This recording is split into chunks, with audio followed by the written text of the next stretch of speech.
ay rated SPG. Striktong patnubay at gabay ng magulang ang kailangan. Maaaring may masiselang tema, lengguwahe, karahasan, sexual, horror o droga na hindi angkop sa mga bata.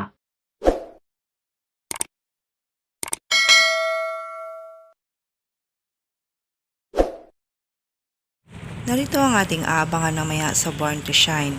Pinagalitan ni Miss Bana Grande si Megan dahil totoo nga ang sumbong ni Jenny patungkol sa paglagay niya ng sleeping pill sa kanyang tumbler at nakita nga ito sa CCTV footage.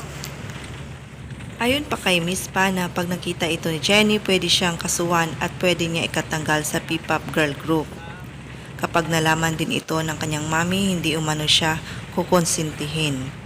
Nagmakaawa naman si Megan kay Miss Bana na huwag ipaalam ang nakita niya sa CCTV. Magsusori umano siya kay Jenny. Samantala, gusto nga ng producer ng concert ni Dara na mag-perform siya kasama ang Rosabellas, lalong-lalo na si Menchie.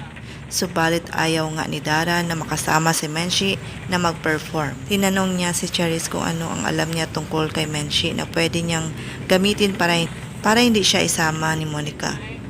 Nilapitan naman ni Megan si Jenny at niyakap sa harap ni Miss Bana. Ayaw niya na umano ng away at gusto niyang maging friends sila. Ikinagulat naman ni Jenny ang ginawa ni Megan. I-announce na nga ni Miss Bana ang top 3 list na bubuo sa P-Pop Girl at ang natitira ay top 2 and 1 between Megan and Jenny.